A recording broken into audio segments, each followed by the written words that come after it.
always, live as well on the free Odyssey app, and we are streaming live on YouTube at the Team 980. And today's show, Anthony, is going to look nothing like we do all this planning. We do all this stuff to try to put together a rundown, and then we have breaking news that breaks up the show. But honestly, I'm not mad about it for a multitude of reasons.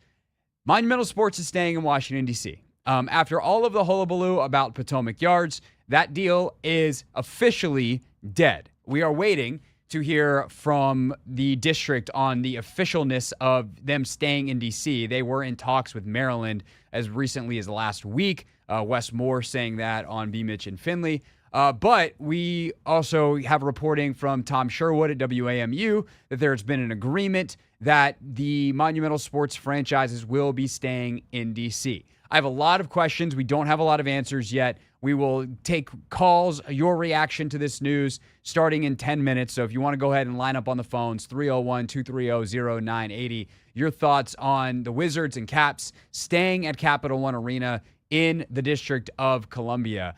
But I'm free-flowing here. This is a freestyle, if you will, because we got this just happened.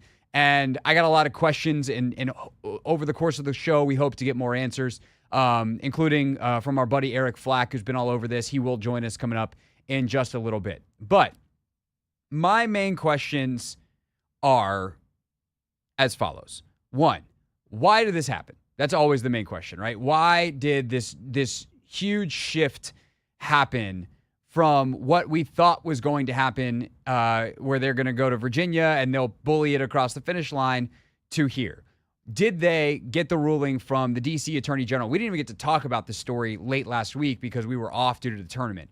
But late last week, in case you missed it, the D.C. Attorney General ruled the teams can't leave till 2047. Now, Monumental clearly read the lease differently. They have a lot of lawyers. Their lawyers are probably pretty good. They're very rich.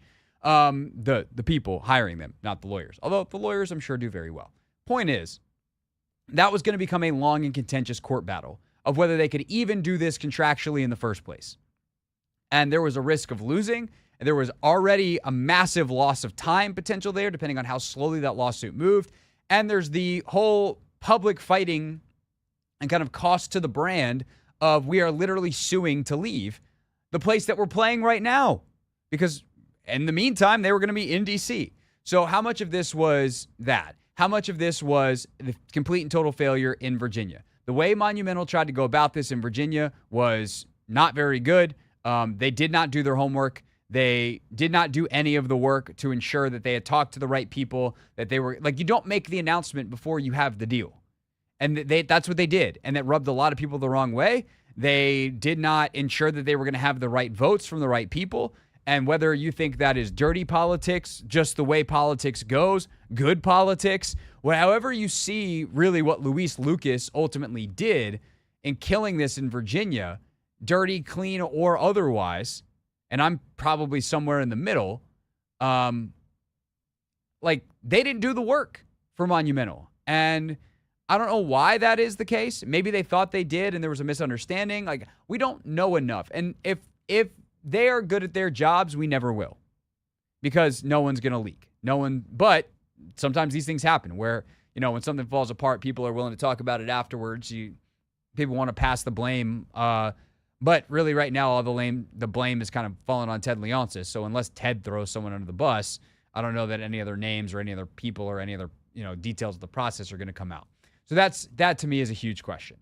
I think one of the other huge questions, which I feel like is on some level answered, is, does this mean the practice facilities are staying in the district? Whether that is at the Gallery Place site, whether that's out in Anacostia, where they currently are, and there'll be an expansion.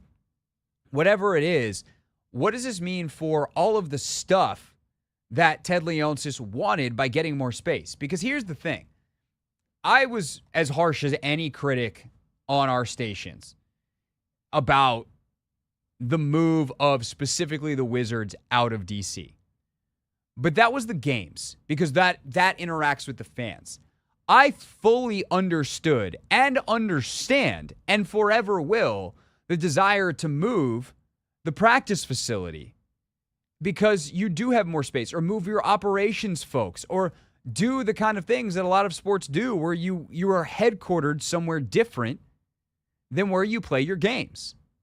And so is that dead? Because there's still this huge swath of land out in Potomac Yards. And for Wizards players to get there, or Capitals players, or, some guy who does the tech whatever for the sales department, to get there on a work day is the same as anyone else going to work in Alexandria.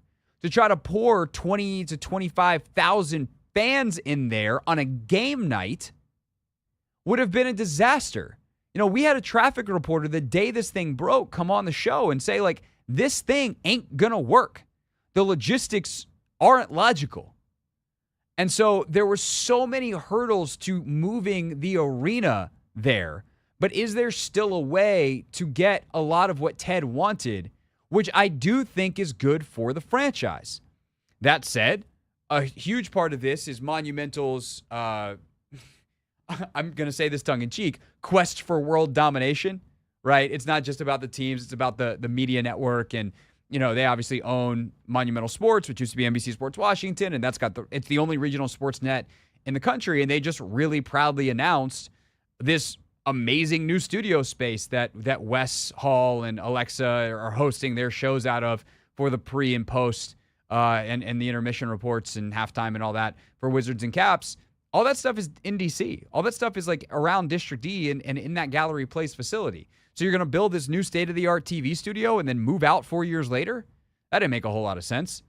So there's a lot of stuff that I think ultimately is a huge win here for Monumental, even if it was the worst possible path for them to get there. It's an embarrassing path in a lot of ways because they had a very public failure.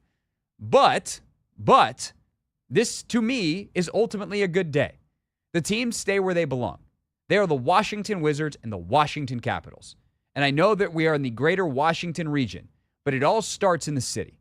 And the city deserves that benefit. Nevertheless, I think it is the best place for the most fans. I feel the same way about RFK and the Commanders. It is the best place for the most fans. If you happen to live in Loudoun County, yeah, it'd be nice if they moved the stadium to Loudoun County. But it sucks for everyone who lives not in Loudoun County. And if you're in the district, moving the stuff out of the district sucks to get out of the district. If you move it, obviously, wherever you are, if it's in your backyard, that's great for you. But for the most people, it is best in the district, metro accessible, car accessible, parking garages all over the place. There's only so easy you can make it when 20,000 people are trying to go to the same place at once. But all things considered, the Gallery Place at the center of downtown District of Columbia is the best place and where those teams belong. So to me, this is ultimately a good day. What do you think? 301-230-0980. We will seek to answer a lot of the remaining questions that we have. We'll try to get our army of folks who have joined us throughout this process. We are also expecting an announcement at some point later on in the show, so we might have something official. You'll also hear from Alexandria Mayor Justin Wilson in just a little bit. He released a statement, so we are in the middle of chopping that up, and we'll get it to you here shortly. It's the Hoffman Show. We're on the Team 980, and we're always live on the free Odyssey app.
the Hoffman Show. We're on the Team 980, always live as well on the free Odyssey app and streaming live on YouTube, reacting to breaking news that the deal to have Monumental Sports land in Virginia at Potomac Yards is dead. Tom Sherwood of WAMU has also reported that there will be an agreement announced soon with the District of Columbia, so it appears that Ted Leonsis and company literally are staying in D.C. Now, it's always nice when you can break your own news, and that's kind of what Alexandria Mayor Justin Wilson did earlier today. He published this statement on YouTube, which we'll start here, react to, describing how the deal died on the Virginia side of things. Again, this is Alexandria Mayor Justin Wilson. Hello, I'm Justin Wilson, Mayor of the City of Alexandria. I just said that, Justin. Virginia. A year ago, the Potomac Yard Metro Station opened, and in its shadow, Virginia Tech's Innovation Campus is today coming to life. On the west end, a Nova Alexandria Hospital and private mixed-use development will sprout from the site of the old Landmark Mall. The city, hand in hand with the Alexandria Economic Development Partnership, has used our strong municipal balance sheet to shape the next era of Alexandria's economic growth. Using that template in a very uncertain time for our region's economic future, we continue to believe that the Potomac Yard Entertainment District opportunity was worthy of community discussion and council consideration. We participated in the legislative process in Richmond as it represented the necessary first step towards the important community conversation about this project. All right, so we're 54 seconds in, and he has done the politician thing, which he's a politician. It is what it is. It's not a shot. Where he's saying all the good things before he's about to deliver the but, which is a pretty big but, that the arena project at the center of a lot of this is dead. Now, I will say, before I get to that, I still think there's a lot of potential out there in Alexandria, obviously, if they can get that keep that metro stop open long enough to get some of this other stuff open. But I think one of the biggest things for Alexandria specifically, the biggest hurdle to me for Alexandria was, like, beyond all of the stuff that was true anywhere. Like, if you moved this team to PG County, you moved it to, another part of Northern Virginia, you moved it to Montgomery County somehow, somewhere. If you could find land, good luck. Anywhere that wasn't the district, and especially even downtown, was like you're moving the team from the heart of the city. Like, that stuff is going to be true anywhere. But specific to this site, because it's so close to Reagan Airport, and because it is already a pretty nightmarish traffic situation during rush hour, adding on game nights, 82 nights a year, that's 41 Wizards games, 41 Caps games, plus another how many concerts? Let's say it's 150 nights a year. 20, let's even say they're having a down year and they don't get good attendance. 10 to 20,000 more people? Come on. And that metro station was going to have to be rebuilt because as it's currently constructed, it can't handle that kind of traffic. So even if you say an overwhelming majority of the people were going to go via metro, talking about another 2,500, 5,000 cars on the road, maybe 10,000 cars on the road at a very specific high volume time. Nevertheless, leaving the stadium at night, same thing. Where all of a sudden, could you imagine if you fly into Reagan Airport at that time and you had a surge price on your Uber home that's $100 to get 2 miles? Like, that's the kind of stuff we were looking at here. And that logistical hurdle, none of the solutions they had put forth were good. I do think there's room for economic development there. And I do think it's going to be great to see this Virginia Tech campus and, some of the other things that ultimately might wind up there. But a sports arena is a very specific kind of challenge. And there just aren't a lot of places that are suited to do it. And, Capital One Arena is obviously very much proven to be so. But anyway, back to Justin Wilson, the mayor of Alexandria, probably, as I have not heard the statement yet, but probably, I'd imagine, about to deliver the but. With stagnant revenue growth that is strained to meet the costs of education, public safety, human services, transportation, and infrastructure, that conversation would have allowed us to consider how a project of this scale could support our plans for growth and our community's future. We are disappointed that this proposal was not able to be thoughtfully considered on its merits by legislators, stakeholders, and ultimately now by our community, and instead got caught up in partisan warfare in Richmond. As a result, the city of Alexandria will no longer be considering the current proposal and will instead turn our focus to other efforts to bring quality commercial opportunities to the community in the future, to both diversify our tax base and protect our quality of life. So the big bad politicians made us do it, and we're breaking up with you before you break up with us, is kind of the simplified version of what's happening here. And to be very clear, if I was Justin Wilson, the mayor of Alexandria, I would say the exact same thing. Now, to the merit of those statements, because I'm not Justin Wilson, the mayor of Alexandria, I am Craig Hoffman, host of The Hoffman Show, a show that tries to have some kind of journalistic integrity, even though we're a silly sports talk show that does many silly things. There is some truth to that. There is some truth that this got caught up in partisan politics, but I think it's important to remember, like, whose fault that is. It's actually not really the politicians in a lot of ways. Like, it's on Monumental, to me, is the number one culprit. They mismanaged the whole situation and who they thought was important.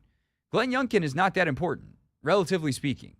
Virginia's governorship is, especially the way currently constructed, pretty not powerful. Now, there's a lot he can do, and it's very important. And if you're listening in the Commonwealth, you should vote for whoever you want to be that governor, because they can either rubber stamp or veto a lot of stuff, and they do have some executive power to make changes in your life. That is the nature of politics. But specifically in Virginia, because it is a single 4-year term where you are not allowed to, in the Commonwealth, run for re-election, your time windows to get stuff done shrink immensely. So that obviously decreases your power versus Youngkin, or if there's a Democrat in office, the same exact things would apply, would be like, well, if I get reelected, like, we got an extra 4 years to do this. No, Youngkin is out of office at the end of his 4-year term.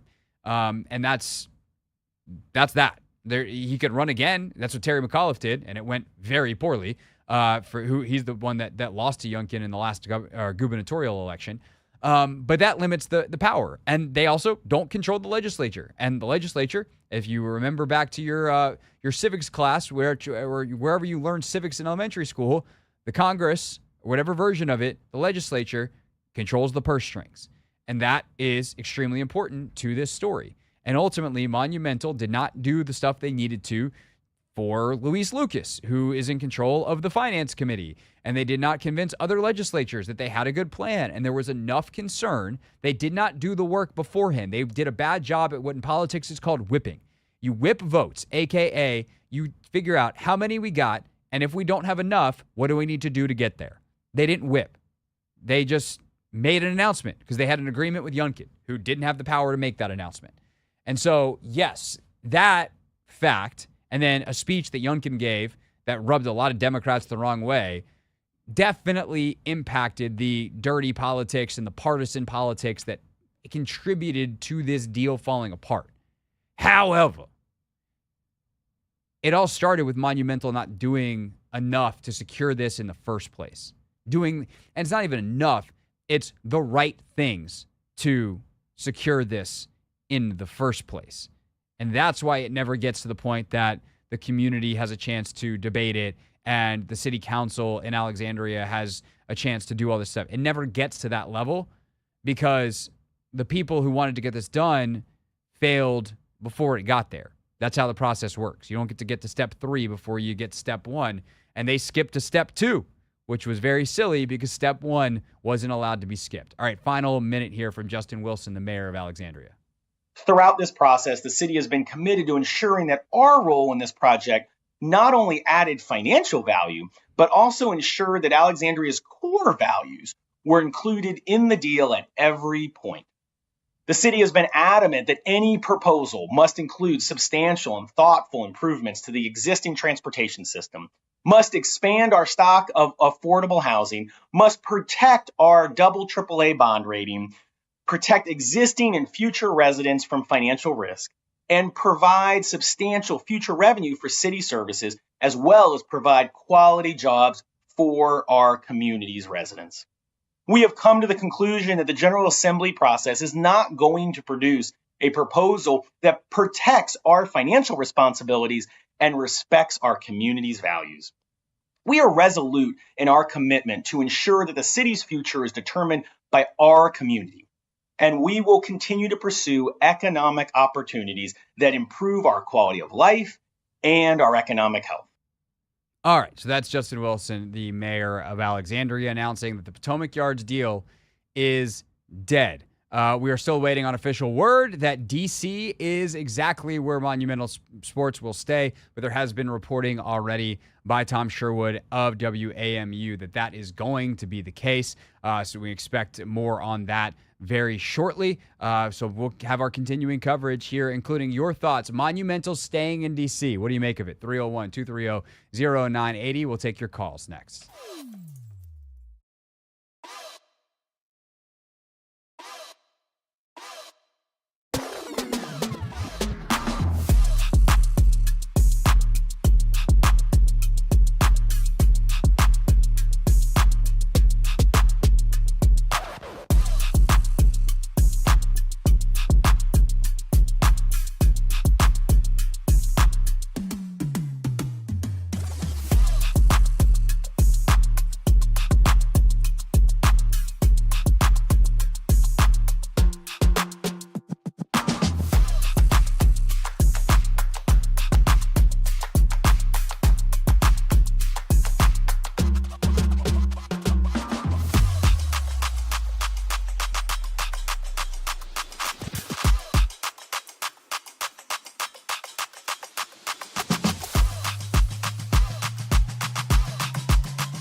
The Hoffman Show. We're on the Team 980. We're always live as well on the free Odyssey app.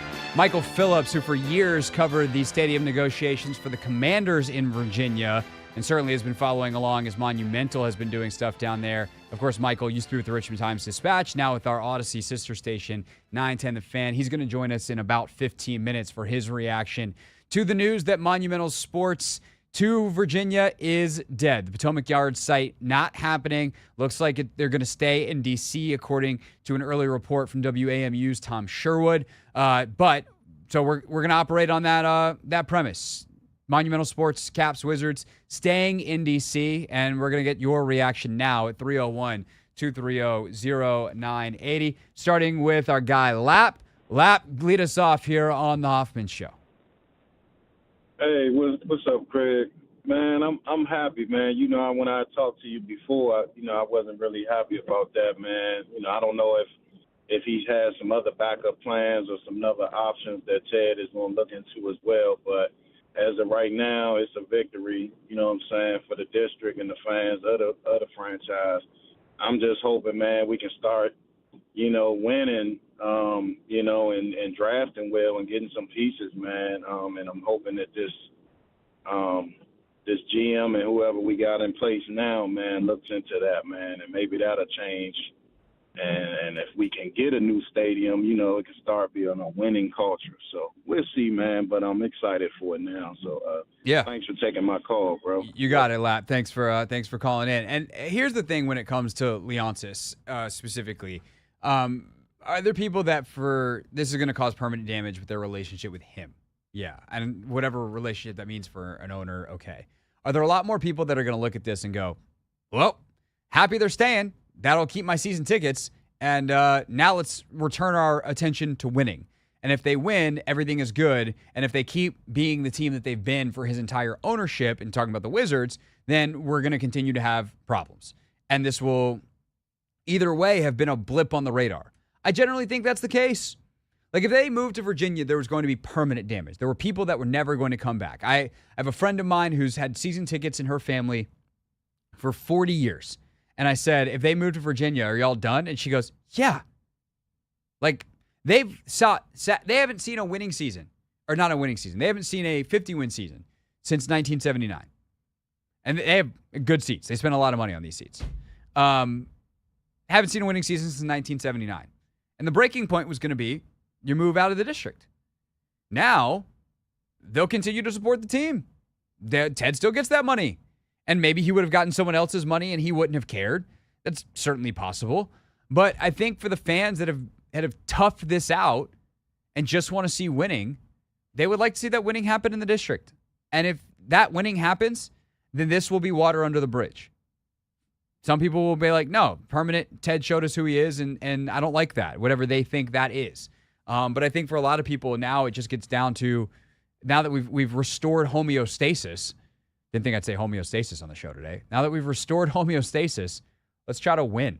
301-230-0980 is the phone number. Let's go to OG Ricardo. Ricardo, what's up, man? Thanks for calling. What's your reaction to the news that Monumental Sports is staying in D.C.?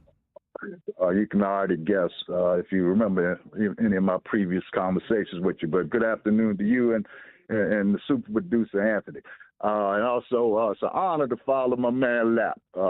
And I couldn't have said it better. And also, what you just said is I'm in that category. Okay, we'll let water go under the bridge. Yeah, I wasn't going to go out there and spend my money in Virginia, like you said, that family that you just mentioned. I've been a partial season ticket holder for several years, and the team's been sorry, as we know. Let's focus in on improving the team.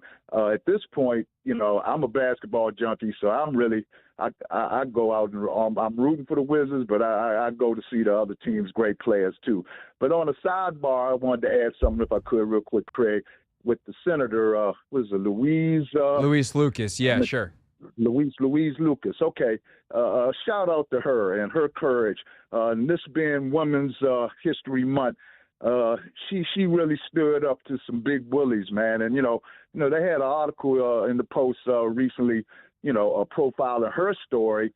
And she was like, okay, y'all treated me like I'm the invisible man. And I relate that to a book, I think it's Ralph Ellison, The Invisible Man. And so they treated her like the invisible woman, especially your man. I ain't going to say your man, Youngkin. Okay. Yeah, Youngkin. I'm saying. I'm going to no comment that, but thank you for the clarification.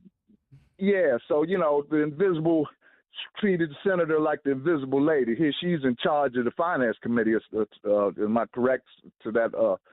Yeah, the Senate Finance Committee is where she controls, what bills even get considered in that committee.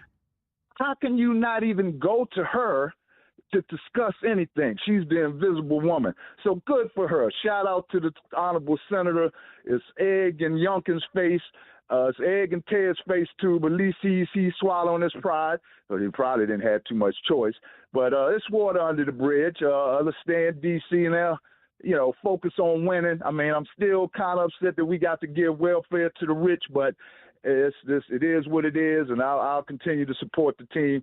And it's a glorious day, Craig. Thank you for letting me talk. Yeah, absolutely, Ricardo. Great call. Appreciate it. What he says at the end there about giving welfare to the rich, a lot of times that is what these stadiums wind up being. And there's a lot of academic level research that confirms that. We've had, oh God, what's his name? The dude from Georgia, JB, I'm totally blanking on the professor's name, but the guy who's studied this, and his whole thing is stadiums are evil. There's other folks that think that these are a little bit more, they're not quite as bad, but the people that are pro stadium will tell you it's an investment, that you as the city give money, and as a result, we the team will create tax revenue for the city, and ultimately these things will not only pay for itself, but return. And I do think that there is a very interesting discussion here to be had about what happens with Chinatown, because it has dilapidated. And that's not the fault of Ted Leonsis. It's not the fault of anyone, really. It's the pandemic, and remote work has crushed downtown DC because people aren't going in. And by the way, I'm someone who agrees that remote work is the better way to go for a lot of folks. Especially if you're in a lot of these DC, I'll use my wife as an example. She works at a gigantic corporate environment where she works with a team that is all around the country. And there's a lot of people like her in DC. And so she could go to her office and have other people that are doing the same thing. But if she's going to spend the entire day doing her own work and or on calls with people that are in San Francisco, London, Germany, New York, wherever, why does she need to be in the office for that? All she's doing is losing time commuting.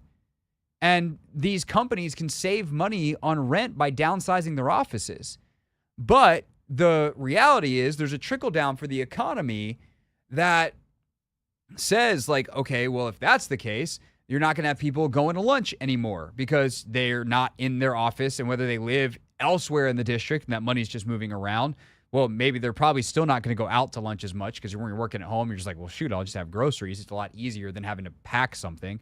So that's one, and you're also not as concerned about your lunch break because you're already home.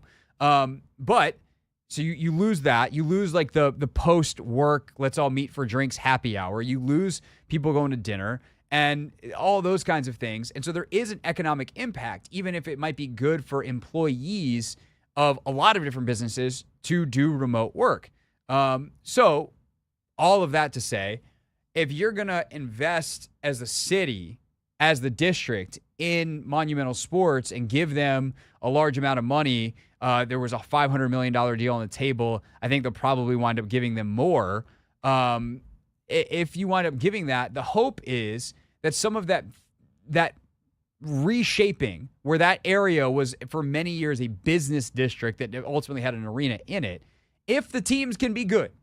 And so Will Dawkins and Michael Winger and all the folks at the Caps, you got to do your job here. We need teams that people want to see. You can help revitalize that area and create some of that tax revenue and all that kind of stuff because people actually want to go to the games. And part of that is also, bluntly, having a better arena. And Cap One's not terrible, but let me tell you, I went to Gamebridge Fieldhouse when I was in Indy for the Combine, where the Pacers play. And have you ever been to Gamebridge in all your trips to Indianapolis? I have not. Dog, you need to go. That joint is nice. I would go to more games. Sure. If Capital One Arena looked like Gamebridge Fieldhouse, I would go to more games. It's that nice. And so if you can create that, and by the way, some areas around it that are good hangout spots where people feel safe and all those kinds of things, and that's a whole separate discussion, the safety thing. But if you can create that, then will the math work out that it's worth it for the city by an economist standard? Maybe not. But the gap's going to be a lot closer. So all these things are interrelated. Winning will help. A better arena will help. But I think I'm with the callers here that this is a great day that Monumental Sports is ultimately staying. We'll talk about it from the Virginia side more so with Michael Phillips. Of course, Michael has plenty of thoughts on the Ted Leonsis side as well. Phillips joins us next here on the Hoffman Show.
It's the Hoffman Show. We're on the Team 980. We're always live as well on the free Odyssey app, streaming live on YouTube at the Team 980. And, just when we thought we might have a week where things have settled down and we could give Michael Phillips the week off, nope.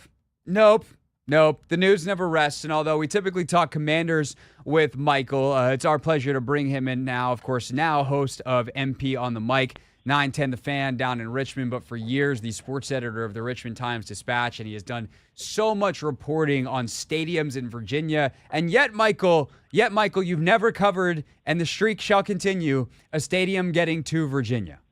I've never covered a professional sports team in Virginia. Virginia Squires of the ABA were the last one with Dr. J. I was not around for that, Craig. No, you were not. The closest you have is the Squirrels down there, and they're fighting squirrels, but that is minor league. No major league teams in the Commonwealth.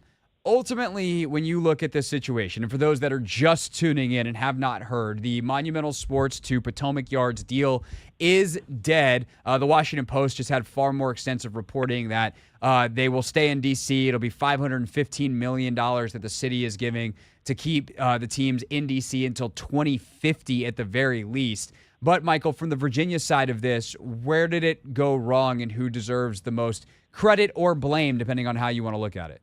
Yeah, Ted Leonsis took the governor at his word, right, that he could get this thing across the finish line. They counted the votes, and when they had their song and dance number in January out of Potomac Yards, if they had taken the vote that day in the Virginia Senate, it would have passed, and the thing would have been a reality. But what they learned during the process, what they learned was it's not that simple, right? Should have watched their Schoolhouse Rock videos. In the Senate, they didn't just take it to a vote. Louise Lucas, the chairwoman of the committee, kept it from being voted on, which was contentious but ultimately successful. I had heard that there were no Richmond-based lobbyists, that they brought in their team from Northern Virginia. And, there's only 90 miles separating us, Craig, but it's a different world. They trusted the D.C. people to get it across the finish line in Richmond, and they ran into foreign territory that they didn't know what to do with. And that ultimately ended up being one of the reasons this thing went off the rails as quickly as it did and ultimately wasn't successful. Now, at the end of the day, you say, what did Ted gain here? I guess $15 million, right? This DC's original offer was $500 million. It's $515 in the final accounting. He got him to the table, which he had struggled to do before the Virginia offer, but I think we're saying not a whole lot here in the end. Yeah, so we'll come back to that side of it in a moment. But from the Virginia side, if Louise Lucas is not the head of the Senate Finance Committee and there's someone else who lets this thing kind of go through and be debated, do you think it ultimately gets done? Because I also think there's so many hurdles from traffic to, the neighborhood possibly rejecting it. Like, there was still a lot of hurdles. They underestimated the first one in Louise Lucas. Do you think this would have gotten done with a different person in charge of the Senate Finance Committee? My understanding is if it had come up for a vote, the vote would have been yes. They had, the Republicans were all lined up on board. The Republicans don't have the majority in the state Senate, but that they had enough votes. They had enough Democrats crossing over from Northern Virginia to make it happen. Now, that was initially right out of the gate in January. Obviously, there was a lot of resistance right away, too, to a lot of things that appeared to be maybe underbaked. I think that there was a lot of prep work that didn't go into this in terms of understanding what it would take, the personalities they were dealing with. So you say, if Louise Lucas weren't there, would it have happened? Well, maybe, because, person sitting in that chair might have had their own objections and might have had their own things. I think the closest they got was when the governor essentially offered to buy out Louise Lucas. The reporting down here in the Richmond Times-Dispatch was that he had offered $300 million for, to take toll roads out of Hampton Roads, her region. She turned down the offer. She said, this is a matter of principle at this point, not a matter of, dealing and horse trading and those things. I think at that point, that was kind of the warning sign. And then the reports over the weekend that he was trying to negotiate with Maryland in a last-ditch bid, that smelled of desperation, right? You don't try to bring a third party into this at the very last minute. That, to me, said we're getting desperate here. So this might be a dangerous question, Michael, but I'm going to ask you anyway. You're fearless, man. Be fearless. Well, you're the one who has to answer it, or you could be like, I would like to not get fired today. Yay! Is this politics not working, or is this politics working? And what I mean by that, I'll give you I will filibuster, to use a political term, to let you formulate an answer here.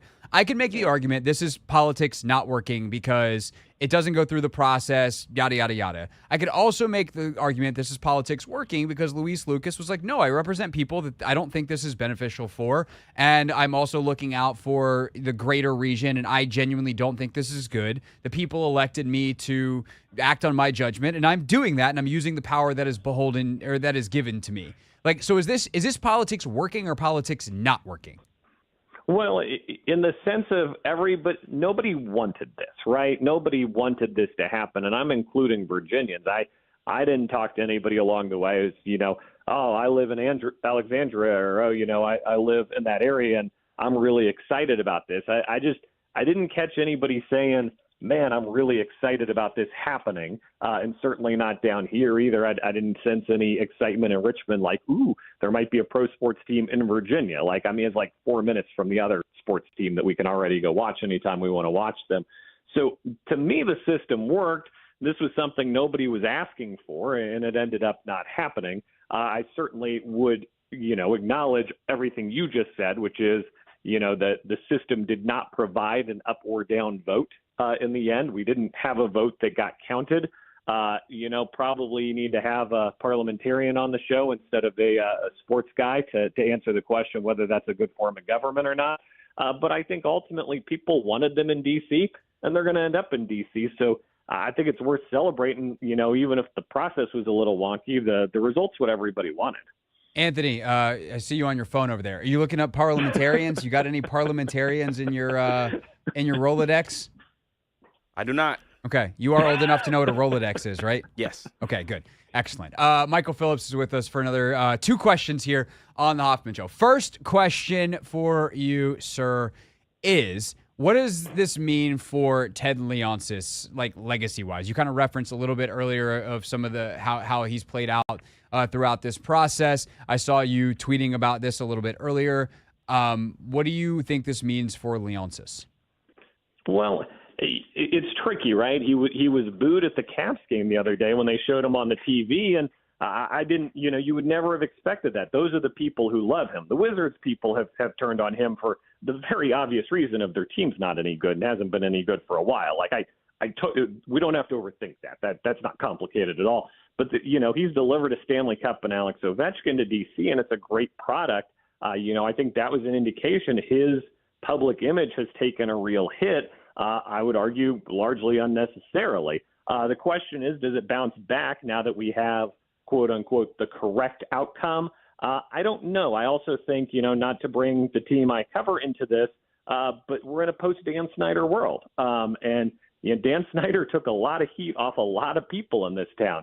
Peter Angelos, the Lerners, Ted Leonsis, that they kind of got to face that music now because everybody's watching everybody else, and it's no longer, at least he's not that guy because that guy's not in the room anymore. Yeah, no, 100%. And we're going to talk about that as the show goes as well. Last thing, though, is on the football team. What does this mean for the football team? If the basketball team and the hockey team are staying in the district, how does this affect the RFK negotiations, et cetera? Yeah, one of the real complications in getting this offer to the table from DC's perspective was they have limits on how much they can borrow, and they are up against that limit. They reached the limit on Nats Park and then again on Audi Field. And when Ted Leonsis first went to them, they couldn't get to $500 million because it wouldn't have been legal for them to borrow that money. If they're going to extend that credit now, their credit card's maxed out again, to kind of use the analogy here. Now, that doesn't mean it's impossible. There are lots of ways to get a deal like this done. And as Virginia taught us, there are lots of ways to structure a deal like this.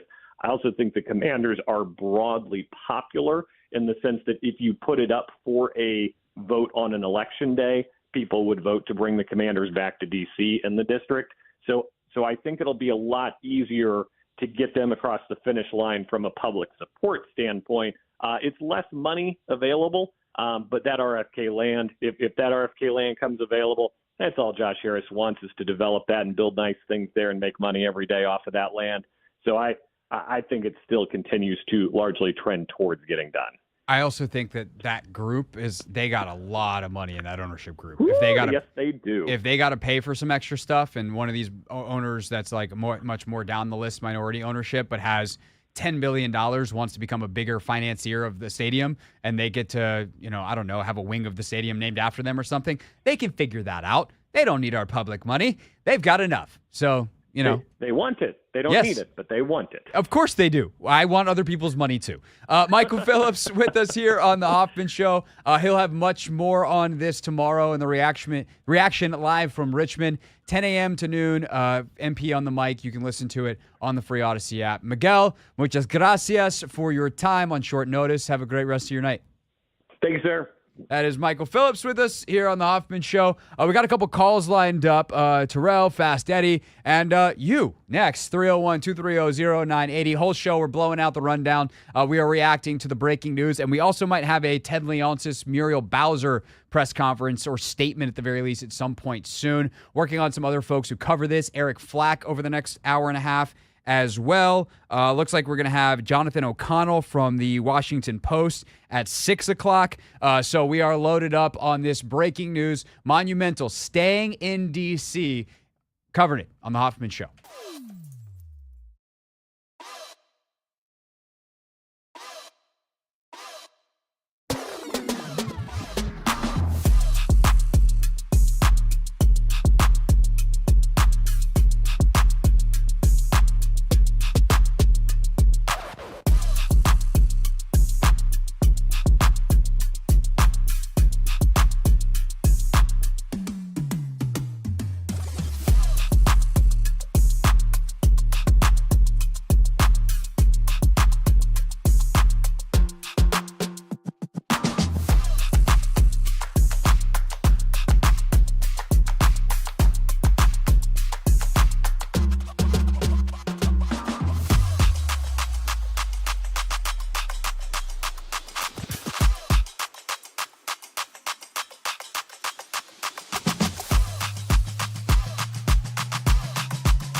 the Hoffman Show. We're live on the Team 980 and always live as well on the free Odyssey app. Streaming live on YouTube at the Team 980. Anthony, great song choice.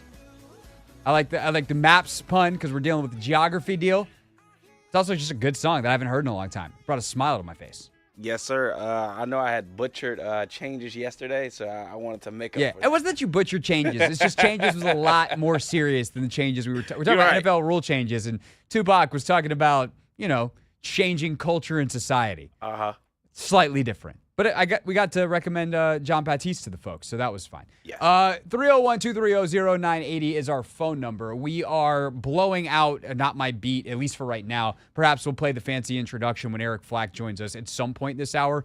He's what a day for him. He's been covering the tragedy up in Baltimore, and then he's obviously been on this story, so he is extremely busy, but is going to be nice enough to take a few minutes out of his day to call in with us at some point with all the details that we can get on this story. But let's take some calls, 301-230-0980. And also Jonathan O'Connell from the Washington Post has been covering this for them, is going to join us coming up at the top of the next hour. But to the listener line we go, and let's start with Terrell in Baltimore. Terrell, thanks for calling. You are on the Hoffman Show.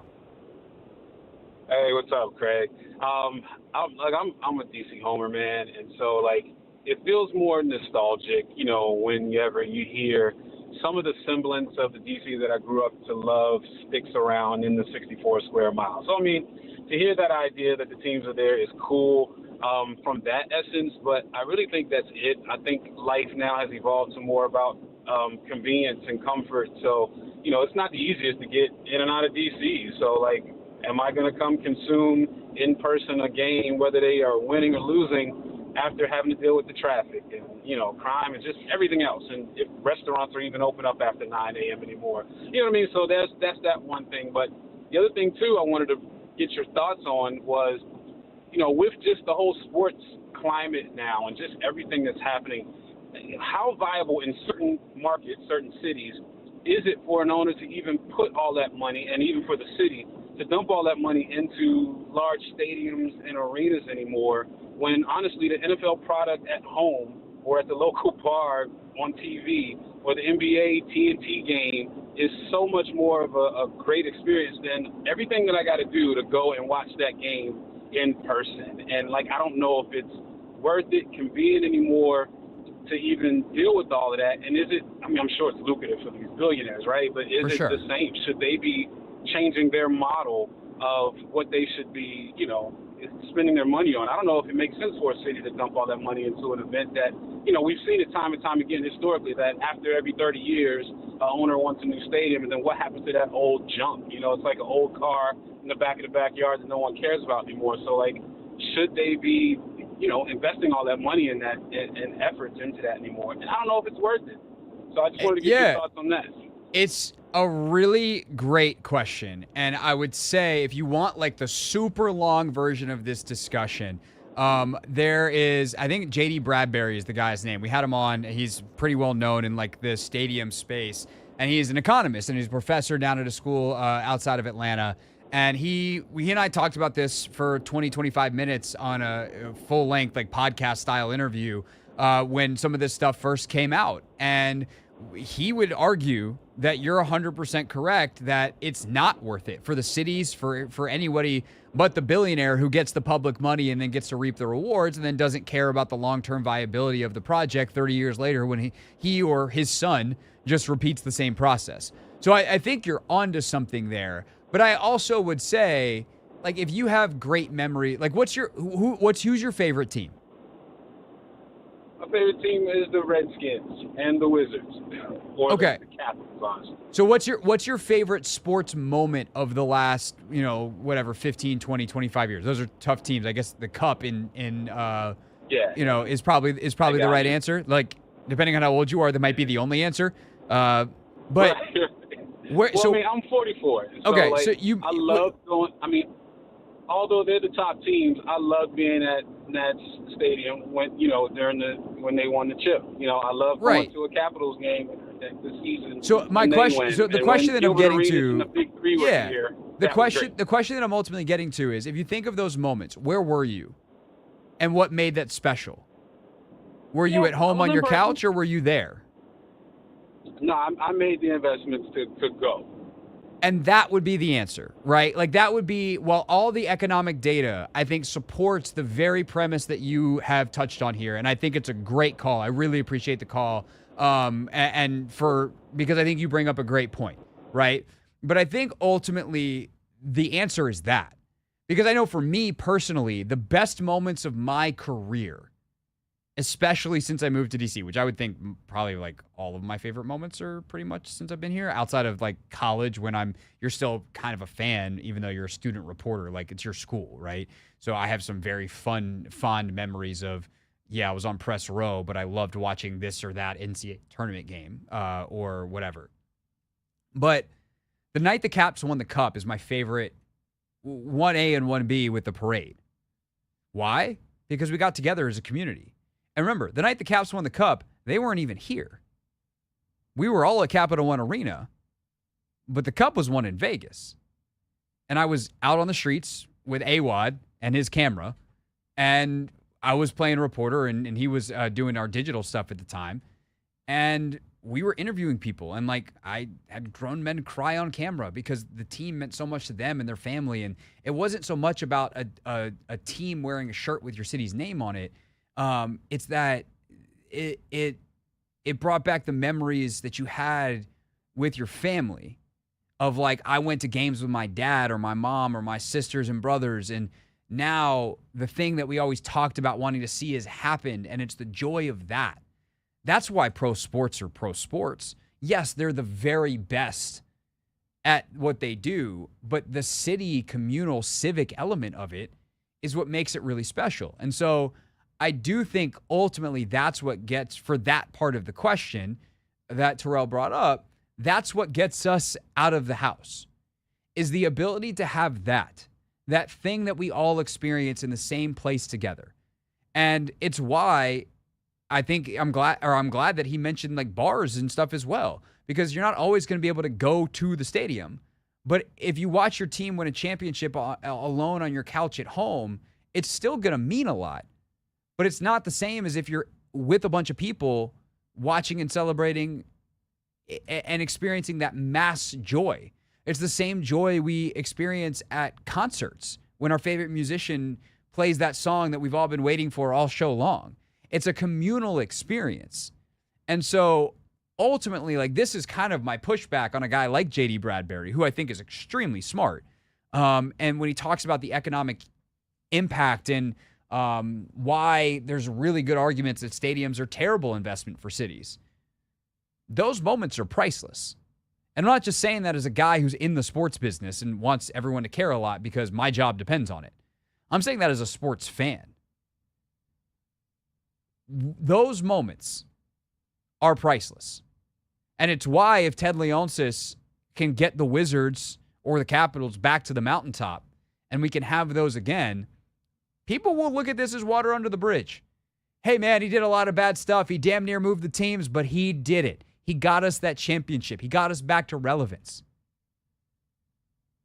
That, to me, is what it's worth. Now, I will go back to the initial part of Terrell's call because I can't get past this because I'm me and I am who I am. If you're concerned about traffic and such getting to the district, I don't know where in the DMV you want the stadium. I would actually tell you that the district is one of the easier places to get to, whether you drive directly. Yes, it can get muddy when you get right into downtown. Yes, it is heinous if you have to come from outside the Beltway.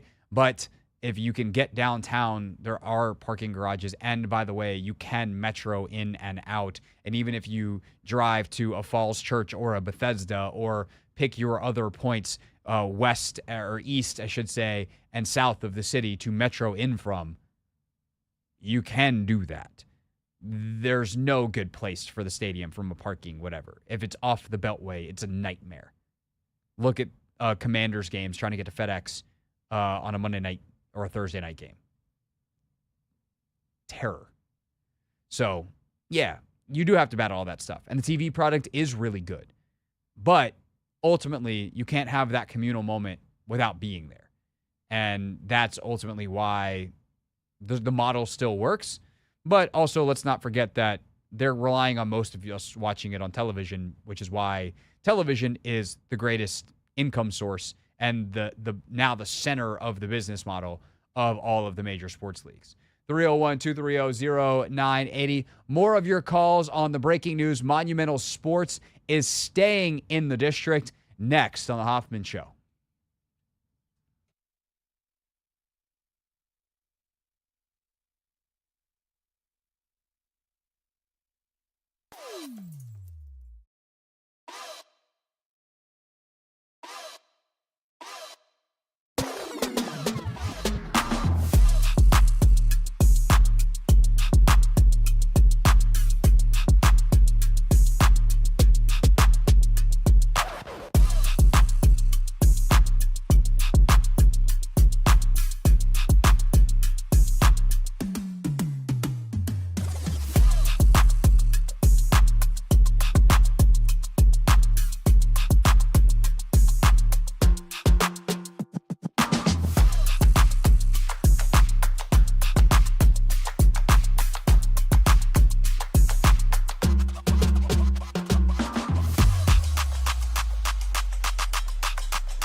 It's the Hoffman Show. We're on the Team 980, always live as well on the free Odyssey app and streaming live on YouTube at the Team 980. The Capitals and Wizards Monumental Sports are staying in the District of Columbia. That is the breaking news just about 2 hours ago. We also have word now that they will be staying, or not just that the Potomac Yards deal is dead, which was the initial news, but that they are going to stay in the district. An official announcement is coming shortly, but Leonsis and Mayor Bowser sat down for a joint interview earlier today with the Washington Post. The Post story is out now and has some of the details of the deal. We'll get to them as we go. The very highlights, not to bury the lead here, before we get back to the calls, 301-230-0980. The highlights are Leonsis will get $515 million from the city. He initially asked for $6 million. Their initial offer had been $5 million. There's also some other factors at play here. Leonsis and Monumental will get control over the St. Elizabeth site where the Mystics currently play and where the practice facility currently is.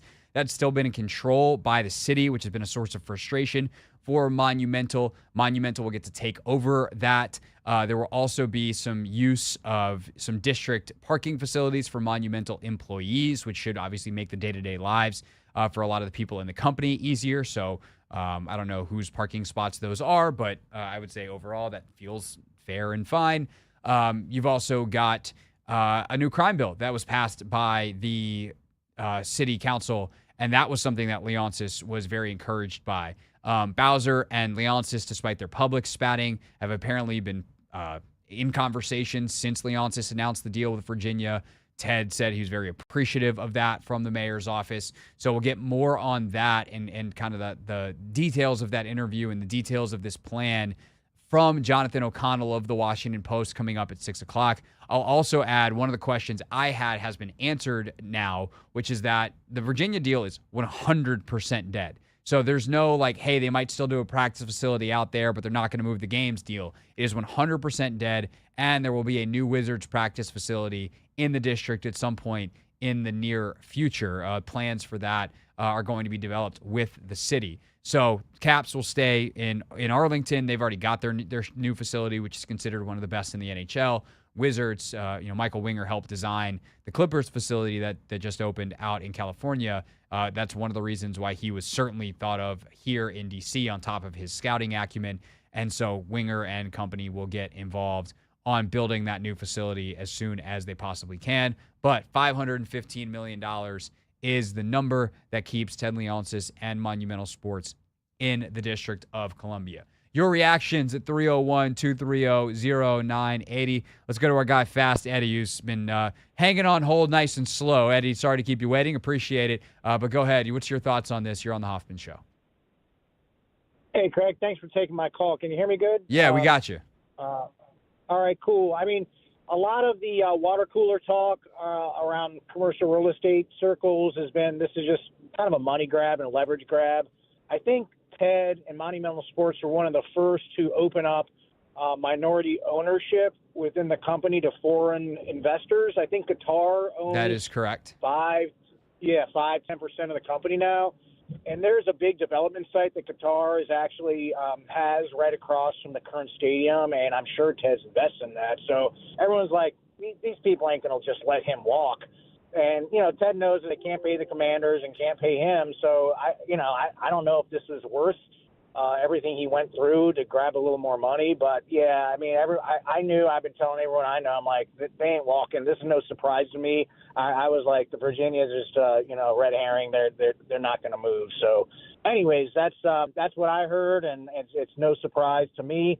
With all the, the Bullets or the Wizards, my Bullets, it's like, all the district proud, all the district this and that, and then you're going to move. I don't know, man. I just feel like it wasn't worth all this. But anyways, that's all I got to say, Craig. Love your show, man. Take care. Thanks, Eddie. Let you speak. Yeah, no, I appreciate the call, and that's very interesting. It's always funny to me, Anthony, what people know depending on what circles they run in.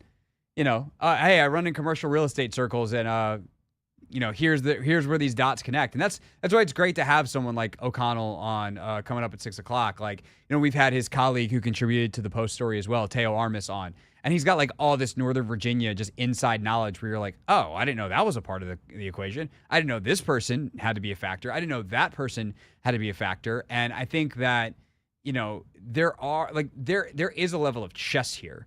And I think what's ironic perhaps is that Leonsis got so busy playing chess that he forgot about the checkers. It's like, hey, you might want to, you seem to have lost a little bit of forest through the trees here. But at the end of the day, like if this is what he had to do, I think Phillips put it well when he was on with us 30 minutes ago, saying like, this got DC to the table. DC, I think one thing that's, I don't know, I struggle with this, but one argument you could make is that Bowser didn't act with enough urgency. This certainly got the urgency. Now, I think she dragged Ted publicly a couple of times in a way that wasn't a good look for Ted because it seemed like they were in some kind of negotiations, and then he went and did the event with Youngkin, and that certainly made a lot of people mad, and I do wonder what kind of damage is done long-term for that. And I think there's another side of that coin that says, do you give Bowser credit for understanding how strong her hand was and playing it ultimately really well? Because most mayors would have just given in and said, oh, well, $600 million is what you want. We're giving you $5 million. We'll just close that gap. She saved the city $85 million. That's not nothing. Now, it was messy.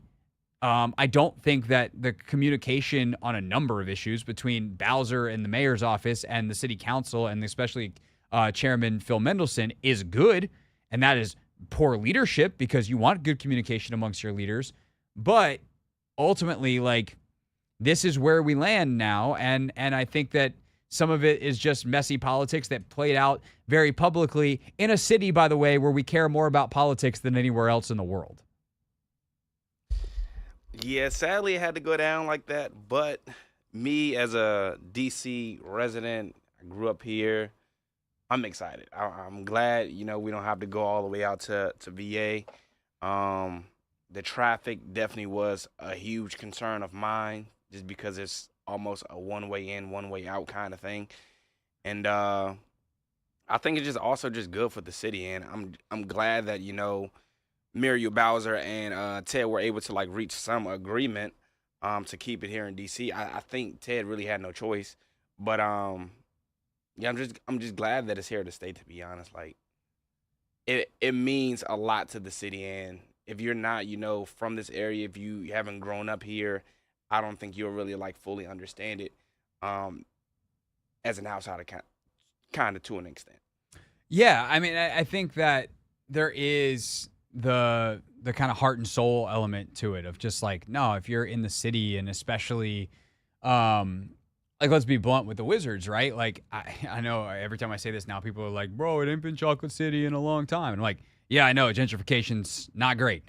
But there is, like, you don't have to take everything, right? Like, you can acknowledge that, taking, I always go back to the Wilbon quote, the day this broke, and he was irate on PTI that day, where he's just like, you're taking the city game out of the city.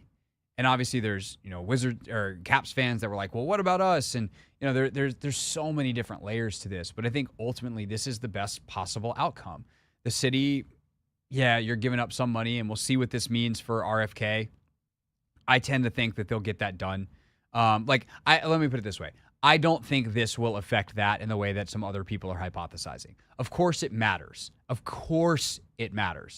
But if they want to get that done, and they is the city, and they is the Harris ownership group, if they want to get that done, I think those negotiations will go in a way that the money won't be the issue.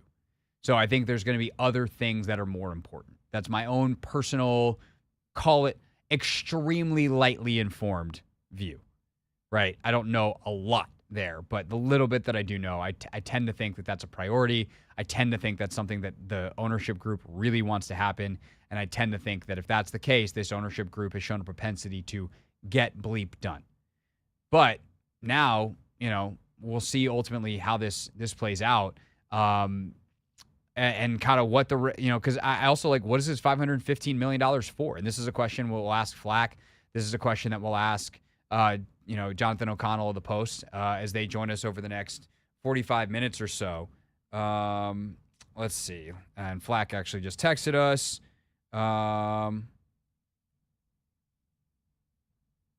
Let's do this. Flack can join us for a few minutes. Let's take a quick break. Let's call Flack. We'll see how many questions we can get answers to from him, And then apparently there's a 6 o'clock press conference with Bowser. So we will also check in with Jonathan O'Connell at the Post and see if maybe he can join us after. So a lot of moving parts, but if you want coverage of the big breaking news of the day, that Monumental Sports is staying in Washington, D.C. The Potomac Yards deal is dead. There's a new deal with the district. You don't need to go anywhere. It's the Hoffman Show. We got you covered here on the Team 980.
It's the Hoffman Show. We're on the Team 980, always live as well on the free Odyssey app, streaming live on YouTube at the Team 980.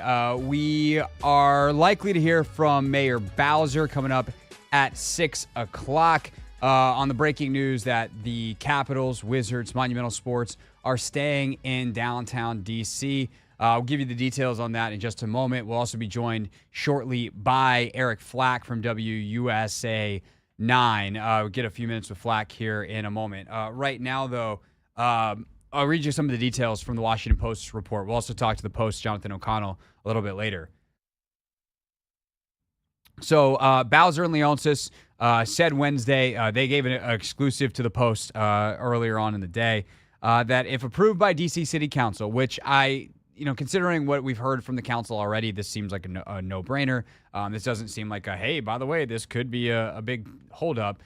This is not an announcement before there's a deal. This is a deal that's going to be rubber stamped. Is my understanding of this, but it'll keep the teams in downtown DC until 2050, ending the owner's plan moved to Virginia.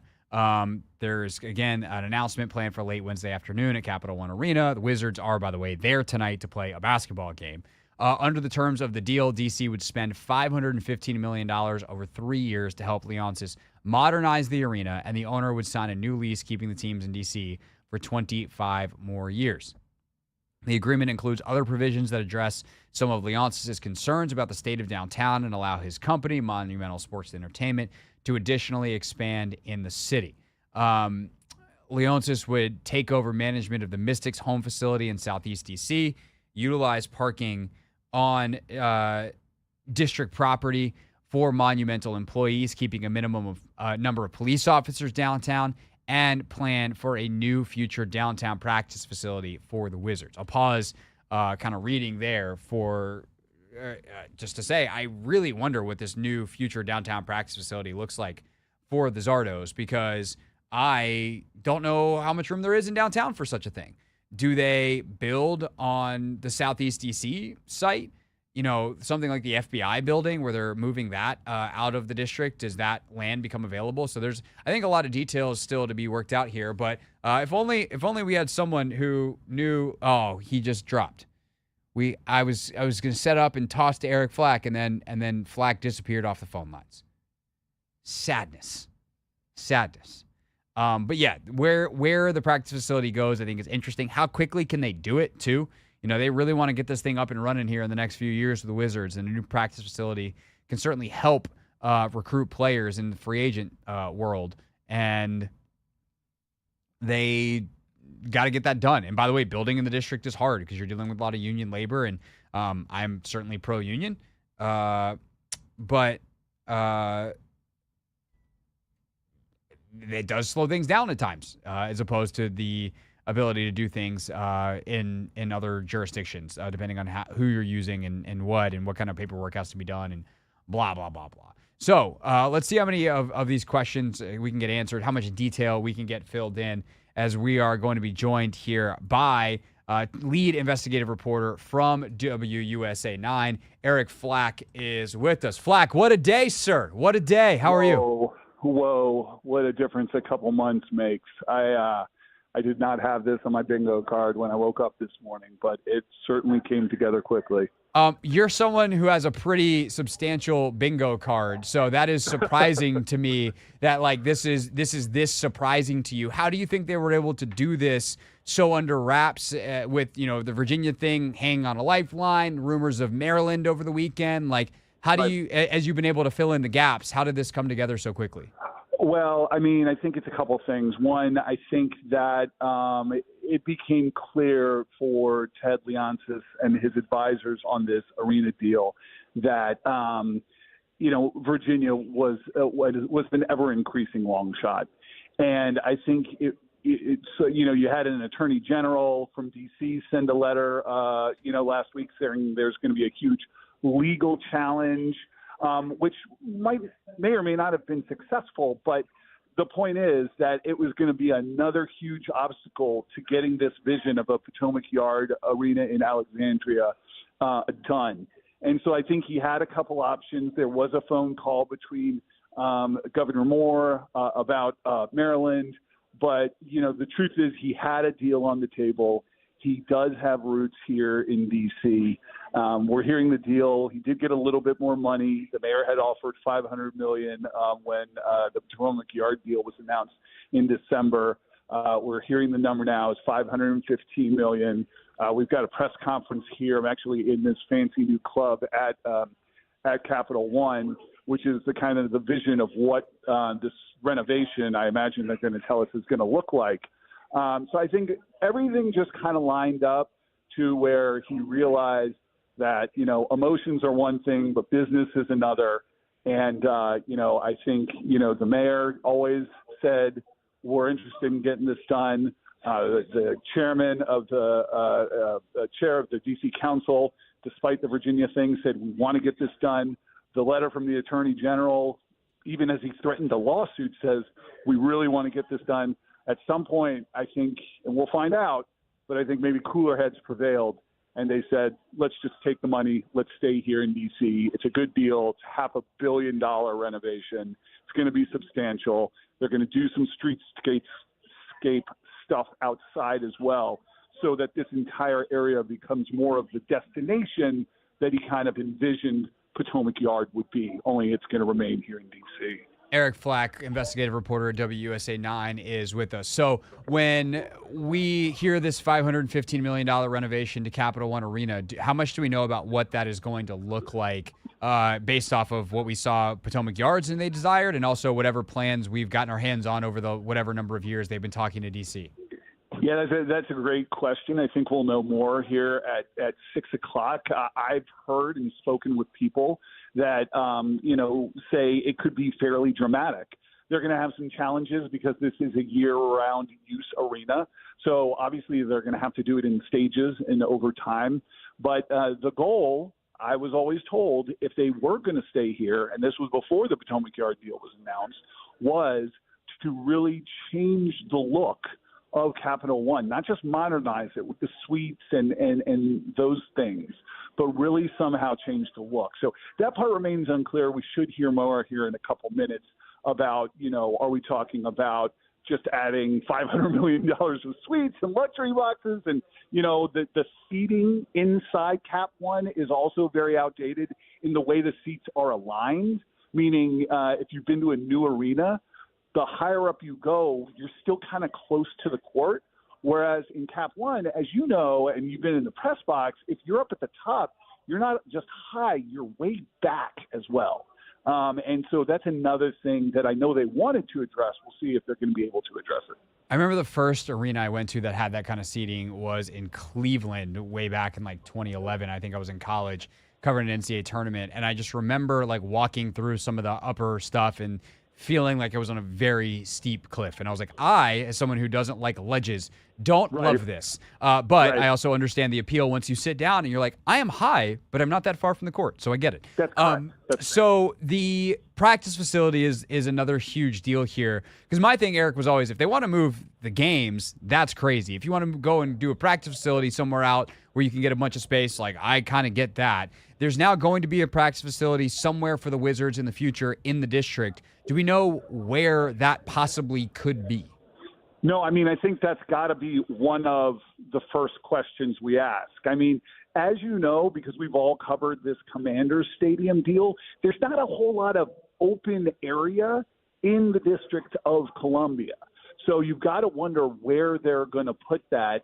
And I think those are the details that we expect to come out here. Because it's, as you said, you don't have to be a geographer to figure out there's no room for it down here.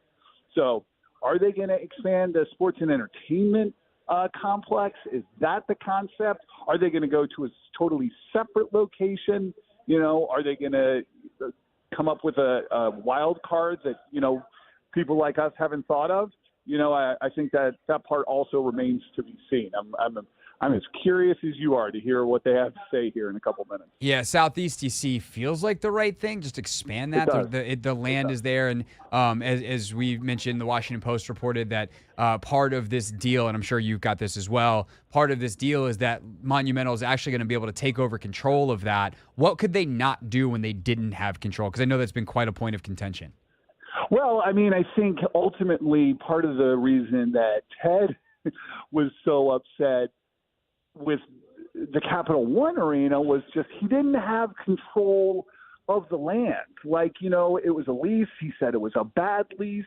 And you're constantly, needing approval to do things.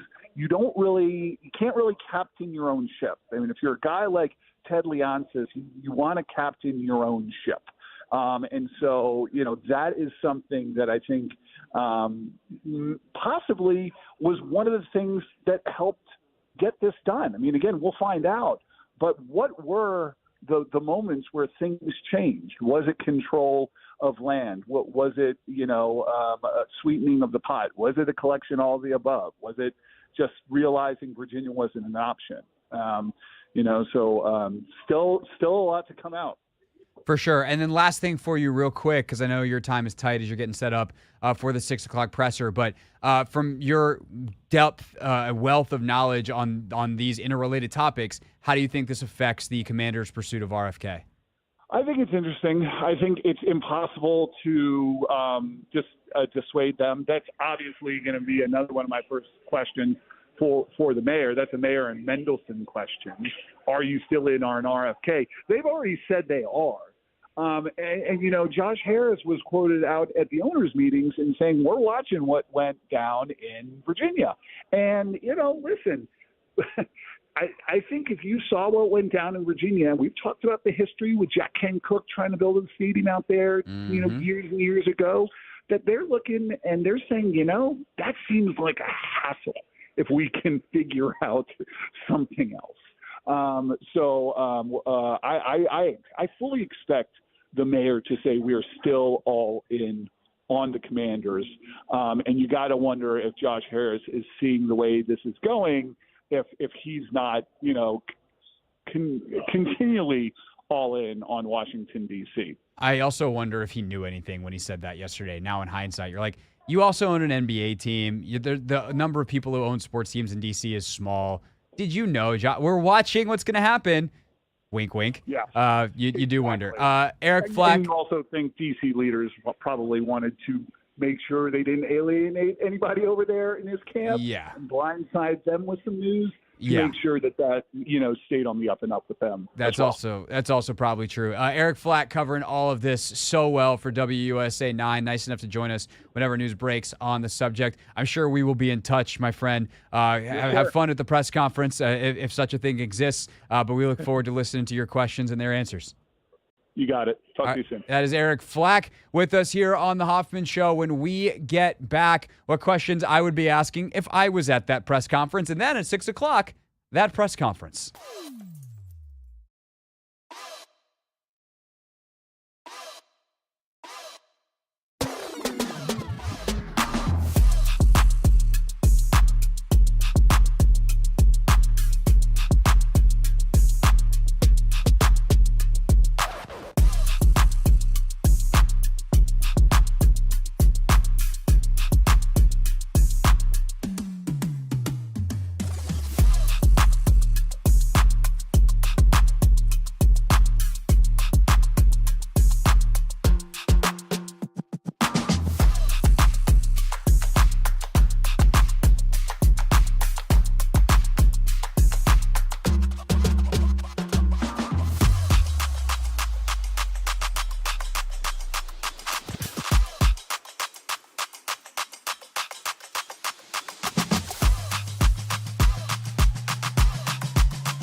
All right, so here's our plan for the next 30-plus minutes here on the Team 980. We have the breaking news as of a couple hours ago that Monumental Sports is going to stay in the District of Columbia. They are going to keep the Capitals and Wizards at Capital One Arena, sign a 25-year lease extension, keeps the teams here through 2050. In return, the city will give $515 million to Ted Leonsis and Monumental Sports to upgrade Capital One Arena. They will also work together on a practice facility for the Wizards. They will give Monumental control of the Southeast DC site where the Mystics currently call home. I also do wonder if that will, as we'll get to our full list of questions in a second, that we would ask Mayor Bowser and whoever is representing Monumental at this press conference coming up. But like, does that give them the freedom then to move the Mystics to Capital One Arena on a more regular basis as their crowds grow and they potentially outgrow and hopefully do outgrow ESA? So that's a question. But ESA now going to be under Monumental's control. They can do more with the land, and that could include certainly expanding that facility. So that is part of it. Minimum number of police officers. That's been a huge thing for Ted recently, is like used to have the huge brigade of blue lights that would shut down 7th Street and other parts of that Gallery Place neighborhood on game day. And now it's like there's one cop kind of roaming around. And, you know, we can have a separate discussion on a different show about public safety resources and how much deterrence they actually are and whether they're actually needed and yada, yada, yada. But ultimately, that's something he wanted. It's something that he gets. So there's a lot that Ted gets here, and he ultimately will keep his teams in the district in return. And so there's a lot of questions, I think, to be asked. Anthony, I'll let you play a reporter first. Do you have any, like, if you were there, what is it that you wanted to, or you would want to know? You could want to ask either Ted Leonsis or Muriel Bowser. I don't know that Leonsis is actually going to speak, but we're going to pretend like he is for the sake of this mock exercise here. I think jobs is something that they were saying that the Potomac Yards site would definitely offer. So I would probably ask something along those lines, like, how do we create more jobs? A man after the people's hearts. Always ask about jobs. I mean, I'm just saying. And here's the thing, like, that would be the question I would ask, though. Yeah, Youngkin released a statement saying Virginia deserves better. Like, this would have created billions in revenue and it would have created tens of thousands of jobs. Those jobs could still go to a lot of Virginians. And by the way, the jobs that it was going to create in Virginia could have gotten to a lot of district and Maryland residents. Like, construction work is construction work. They don't pick who works on the construction based off your home address, as far as I know. I don't know. Maybe I just sound like a big dumb idiot to anyone who does construction. Wouldn't be the first time. Probably won't be the last. But I do think that obviously if you're in the district, there are more rules about that because almost all construction work in the district is done by, and certainly a lot of like the electrical work, et cetera, is unionized. And so you are picking from a very specific pool of people. Now, those people could certainly live in other places, but I do think the jobs element is certainly an interesting one. You know, what happens when you build a construction or you construct an arena from scratch versus you do $515 million worth of upgrades? What kind of jobs are we talking about here? I think that's an interesting one. And I thought Flack brought up a good point. Like, that's a pretty significant upgrade. When are you going to do it? When are you going to do it? Because you got the summer off, but there's a ton of concerts. So, like, what's the timeline here? What else you got, Ant? We got time for one more, or I can toss one or two out. I mean, the jobs and I think the safety. Those are the two things that's on my mind. I mean, those are going to be the first two questions asked. Probably.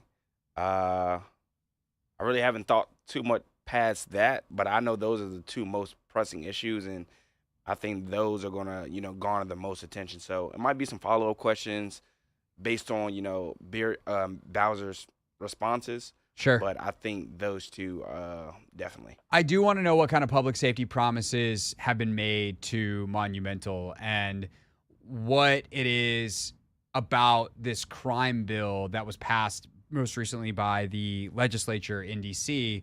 that they feel better about this. And also, like, what role is Monumental going to play in the community side? Like, they obviously invested heavily in DC in a number of ways, but like investment is how you prevent crime, not by getting more police officers. Police officers respond to crime. Their job is very important and heroic in lots of ways. But they don't actually prevent crime.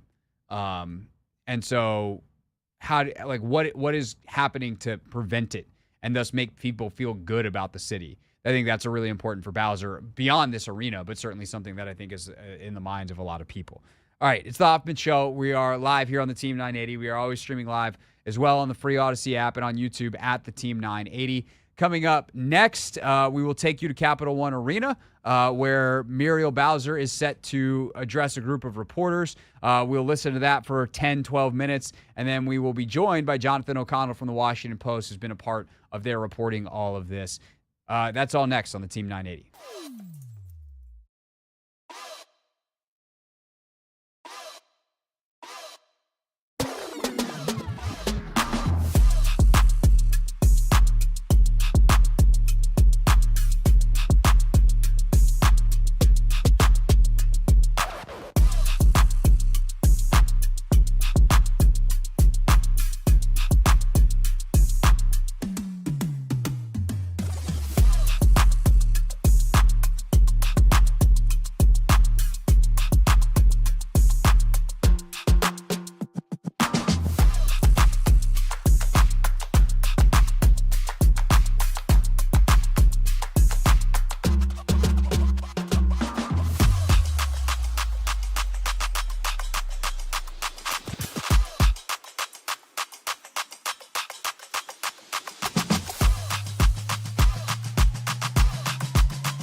the Hoffman Show. We are live on the Team 980, always live as well on the free Odyssey app. We are looking to carry live the press conference from Capital One Arena, where the Monumental Sports has reached an agreement with DC from the mayor's office. Mayor Bowser will be speaking. So we are going to hopefully have that for you live here in just a moment. Mayor Bowser and Ted Leonsis coming to an agreement. $515 million is ultimately the number that gets the deal done. There's some that the city gave on top of that in terms of, I don't call it concessions, but in terms of, parts of the deal that Ted Leonsis and Monumental wanted. And then ultimately he's going to keep the team there and sign a new lease that keeps the teams there through 2050. 2050 is when the new lease is for. Anthony, do you have we have more details here? Or are we still waiting on the press conference to start? So I'm not 100% sure about it, but there's a possibility that the presser might be getting delayed. Okay, so that's fun. We will, no matter what. So even if the press conference is ongoing, Jonathan O'Brien from the Washington Post is going to join us at 6:15. So we know. Here's kind of a recap of the day's news that we have been following here, right?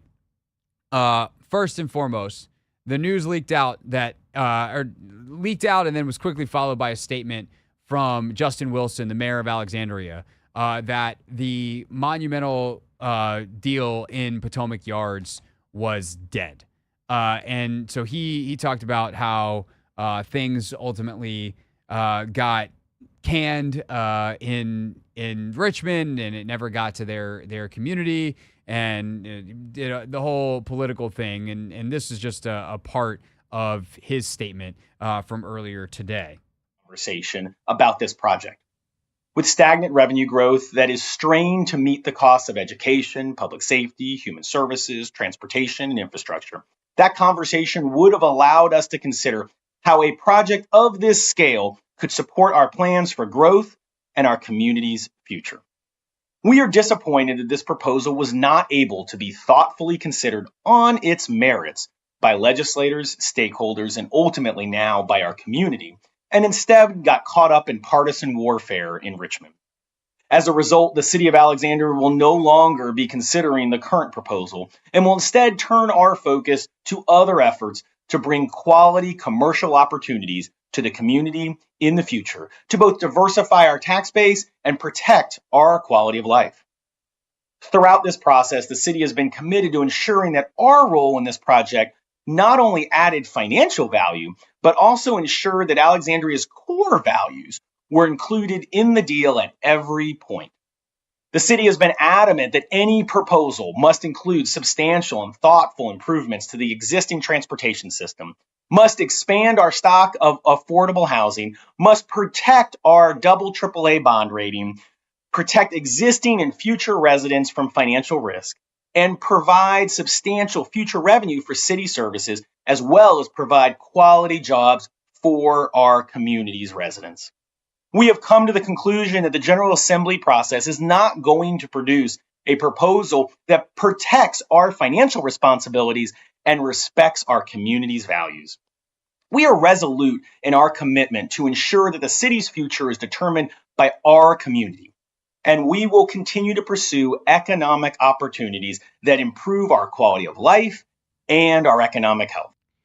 So that's Justin Wilson, the mayor of Alexandria, earlier today. And no ill will towards him. He's in a tough spot. He did what he had to do. But I do think it's worth saying that what he says at the end there is a bit silly. This got taken out of Alexandria's hands. And it never was really in Alexandria's hands, which I think is a shame in all of this. For a city that is so civic-minded, for a city that cares so much about these things and is thoughtful and is like a place where people have the chops to ultimately make these kinds of decisions and truly make them well for their own well-being, it's politicians in Richmond, it is a billionaire owner, and it's a governor who never even let this be a discussion in Alexandria. That said, I think there was a lot of hurdles in Alexandria, from the cultural hurdles that a lot of people just want to see the teams in D.C., to the more logistical hurdles that the parking and the transportation and the quality of life issues caused around the traffic of building this thing were going to be like disgusting. It was going to be a problem that couldn't really be overcome in a lot of ways. And so it ultimately doesn't even get to that point. I feel bad for Justin Wilson, and he's doing what he's got to do as the mayor of that town. But realistically, this is a decision that was made for them. I do think it is good, a good job by Leonsis and a good job by Mayor Bowser to stay in touch as the Virginia. I mean, obviously, look, Ted and Monumental made a number of errors in this. And one of the craziest things that I heard during this was when Leonsis said in his interview with Eric Flack that I underestimated the blowback. It's like, why? What did you think the response was going to be? But they ultimately did stay in touch once the blowback was there, and there were some obvious, clear hurdles that were perhaps a lot higher than they had anticipated from farther away. It's like when you're in Vegas and the strip is like miles off in the distance, and you're like, oh, I could walk there. And then, 4 miles later, you're halfway to your destination, and you're like, maybe I should have put this in GPS. And it's like, yeah, you do the work ahead of time, and there's less surprises along the way. And that is what happened to Monumental, is they got up to the hurdle named Luis Lucas, the head of the Senate Finance Committee, and that was a high hurdle, and it's one they couldn't get over. And so as they realized that, they did a good job of pivoting. I got to give Monumental the credit there. And here we are, they don't get the $600 million they want, but a couple of weeks, a couple of months later, some egg on their face, some public embarrassment, but not so much that this can't ultimately be, I think, for most people, water under the bridge. They're going to wind up staying in the district in a better arena. They're going to get a practice facility for the Wizards somewhere in D.C. They get control of the land in Southeast. And I think this is ultimately close to what this should have been all along. There is, I think, we had a caller earlier, OG Ricardo called in and I think made a great point. Like, I would love to not give welfare to the rich. I don't know why we have to give, as a city, Ted Leonsis $500 million. But it is an investment that the city makes as kind of a, hey, this is how business is done. And hopefully that the continued revitalization of Gallery Place can be something that is worth it for the city. And maybe they also help Ted out, or Ted himself, just, with the extra money he's going to make now off of all of the things that he's doing. This business empire is continuing to grow. He maybe buys out the building next to Capital One Arena. That building, I understand, is available for purchase, where Bar Louie used to be and all that stuff. And obviously, we know that they've already made an investment there in District E. What could they do with the rest of that space? Is that something that Ted Leonsis is interested in, and taking more control of that neighborhood? And I would say in that way, to scope all the way out here, to zoom all the way out here, and maybe even tug at the heartstrings a little bit, as much as you can when you're talking about a bunch of billionaires, like to fulfill Abe Poland's mission. Abe Poland moved the team into D.C. because the District of Columbia meant a lot to him. And Leonsis was supposed to be the steward for that when he took over, and has said, like, the city means a lot to him. And now he's got a chance to prove it. And, do people make mistakes? Yeah. Do I consider some of the things that happened along the way mistakes? Sure do. But redemption is also a part of the human story. And there's a chance here for Ted to do some really great stuff and help revitalize a neighborhood that needs it, that has had trouble, or has struggled / has had trouble adapting to a post-pandemic world. That could be part of the redemption story. And ultimately we'll look back and be like, man, he really almost messed that up. But thank God Leonsis stayed, as opposed to, I think with the trajectory that a lot of us saw this going down. All right. we'll obviously keep you up to date on what happens with Bowser and the press conference. It might be being delayed because there's other like big news happening in the region. Obviously, everything that's happened in Baltimore, and so for what if Monumental thinks TV stations are covering one press conference, you want to be courteous of that to get them to cover yours live. So however that's happening, we'll keep you updated on what ultimately gets said. Obviously, have full coverage tomorrow, but we're just going to go ahead next and have Jonathan O'Connell, I should say, of the Washington Post join us here on the Team 980. He's one of the people who has covered this story for the Post. O'Connell next.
The Hoffman Show. We're on the Team 980, always live as well on the free Odyssey app and streaming live on YouTube at the Team 980.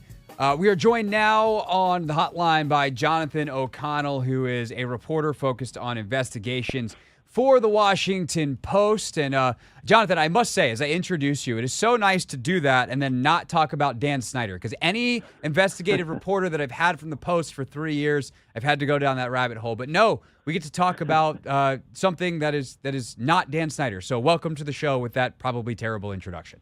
Hey, thank you very much. I liked it. All right, excellent. So you and some of your colleagues at the Post were able to, I guess, talk with Ted Leonsis and Muriel Bowser today. Bowser's going to address the press shortly at Capital One Arena. But ultimately, what is the crux of what was agreed to today, and what background can you give us of how we went from Ted Leonsis talking with or doing an event in Potomac Yards with Glenn Youngkin to today where he and Bowser announced they are staying in the district until 2050? Yeah, I think an important part of this is, when Ted agreed to go to Virginia and announced he was going, he and the mayor stayed in touch. He still has teams that were still playing here. He has relationships in the city, and they just, they just kept talking. And, he was very focused on getting the Virginia chance to work, but obviously it just really went very poorly in Virginia. The reaction from fans was, I think, a lot more negative than he was ever expecting, and he has said as much. Once things really kind of turned really sour in Virginia, the mayor and Ted sort of started actually talking about what it would look like if he came back. And, part of this is money, obviously. And the city has put up, $515 million. That's her plan to help rebuild Capital One, expand it, modernize it, really turn it into the sort of the future for fan experience, in Ted's words. But on top of that, she has made a number of other concessions and changes that don't cost the city money necessarily, but that could really help Ted feel comfortable growing his teams and keeping them in the city. So can you walk us through what those concessions are, and especially when it comes to the Southeast, the control of the land in Southeast Entertainment Sports Arena and the surrounding land, like what that actually means and what Ted can do with that land now that he couldn't before? Yeah. So obviously still some of the stuff is being worked out. I mean, as of 10 minutes ago, they have not actually signed their term sheet. When they both spoke with me, they said they're in agreement on it and would be signing any minute. So I'm not expecting that won't be signed. The Southeast Arena, obviously right now it's the home court for the Mystics and the Go-Go, and it's the practice facility for the Wizards. I don't think anyone would disagree with the idea that it's been a tough stretch for that neighborhood during the pandemic, and that has been a source of contention with the city sometimes. How much are they doing? What are they doing to protect players and fans coming in and out of there? What are they doing to program that arena so that there are more events in there than just Ted's events? I think Ted's going to have a chance here to program that arena, first of all. So, if he wants to bring concerts that don't fill up Cap One in there, I think he's going to probably have the chance to do that. Some of that is me reading between the lines. I think he already realizes that he wants another place for the Wizards to practice. I don't fully know his reasoning there because they've only been there, I think, 5 years or so.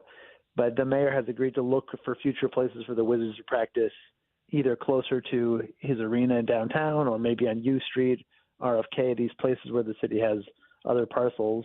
And then Ted also talked today about, wanting to see if the Mystics could play downtown sometimes, which the mayor would be fine with. The Mystics do not fill even the smaller arena every night. But if they're in the playoffs and as women's sports become bigger and bigger and more popular, maybe they put playoff games and at Cap One, et cetera, that sort of thing. So I think some of those details are to be worked out, but they both have agreed to sort of look at that arena through a fresh set of eyes, I think. Yeah, no, definitely. And there's such also a star wave going through women's college basketball right now. Like, who knows what the Mystics' attendance is like in a couple of years? If sure, who knows? They're kind of entering a rebuilding phase, and you get Juju Watkins, and all of a sudden it's like, hey, no, 10,000 people want to watch her on a regular basis. What do you do with that? So I think that's great for the Mystics, for Monumental, and ultimately for the city as well. Jonathan O'Connell is our guest. He's an investigative reporter with the Washington Post who's been covering this deal between Ted Leonsis and Muriel Bowser, Monumental Sports staying in the district. So you actually were the one having that conversation. What ultimately you walk out of the room, you're like, wow, okay, that just happened. We've all had those moments as reporters. What's the thing that immediately sticks out to you as the main thing you'll remember from the conversation? I think back a little bit to when Ted decided to go to Virginia, and the day before that, the mayor had made her kind of final last-ditch pitch to him. And when he told her he was leaving, there was disappointment on the mayor's side, obviously. but it wasn't like anger. And even when he was negotiating with the governor and talking about how much he loved Virginia and wanted to be in Virginia the last 3 months, you really didn't see her take any shots at him. And, a lot of people did take shots at him, obviously. Washington Post columnists, fans, lots of people. And I just, watching that, you could sort of see that she had left the door open for the possibility that he would come back. And, like in speaking with both of them today, they're very complimentary of each other. They're playing nice right now, of course. But I think really fundamentally their interests mostly align downtown. Ted has been sort of wanting the last few years. He wants it to be safer downtown. He wants to be cleaner downtown. He wants fans to have a good experience coming in and out. A lot of those things really already dovetail with what the mayor wants downtown. She's been working to try to get crime cleaned up downtown. She wants people to feel very comfortable coming in and out. She doesn't want vacancy in retail and restaurants around there, and neither does he. So a lot of their interests really are overlapping. And, I think once they kind of agreed on the money, the other things are pretty easy for the two of them to agree on. So what are some of the details of this look like as far as we know? And that could be like upgrades to the arena that we know that are a priority. It could be like how Ted and the city work together, Monumental and the city work together to solve some of the problems that you just mentioned. Like how much of this is still in the idea phase? Like we would like to get this done versus flushed out, or there are plans that exist from one or both of these sides? It's a great question. Some of it is TBD. I think the dollar figure is probably going to stick at $515 million. He's agreed to extend his lease to 2050, so another 25 years. Some of the other things they've sort of agreed to work on together. For instance, like Ted has been wanting to close F Street south of the arena to cars so he can have that be sort of like a fan plaza more and more. And the mayor's agreed to try to get it to be like so he could close it for 2 hours before games, all games, and have an extended fan experience outdoors, especially when it's nice out. The Gallery Place shopping plaza right behind the arena that has fallen mostly vacant, that has a movie theater in there and used to have a bowling alley and has now got a lot of emptiness. The plan here and the details of this that we don't know yet are that he will be taking over that space and allowed to expand his footprint there. That's not owned by the city, but the city can certainly play a role in helping him acquire it and program it. A police presence is going to be a part of this. Thankfully, knock on wood, the crime statistics so far for this year are down from last year, and everybody's happy about that. But, Ted has talked about today about wanting a minimum number of police officers, not around his arena directly, but in downtown, which benefits him and his fans, of course, and his employees.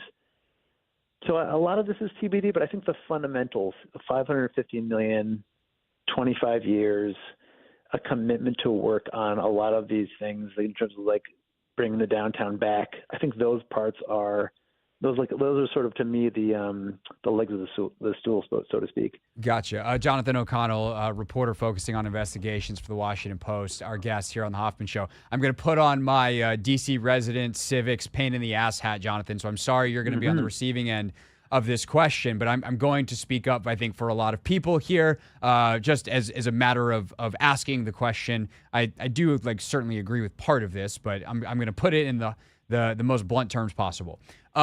Ideas are great, especially from people in power. That's a start, but often they're spewed as just that. They are ideas that remain as ideals and not actual action plans. And to give a billionaire $515 million in a city that has a lot of needs, it definitely gives me nerves, and I think gives a lot of people nerves. And so I guess the question I would then ask off of that premise is, whose responsibility is it ultimately to follow through on this? Like if you are a DC resident and you have concerns that all this stuff sounds great, but how does it actually get done?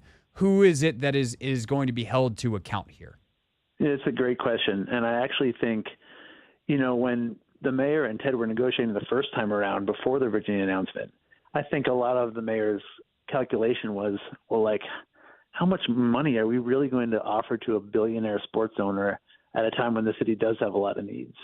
Because this is going to be borrowed money, but it could be money they could borrow for something else. They could borrow it for building other things or other priorities, and instead they're going to borrow it for this team owner.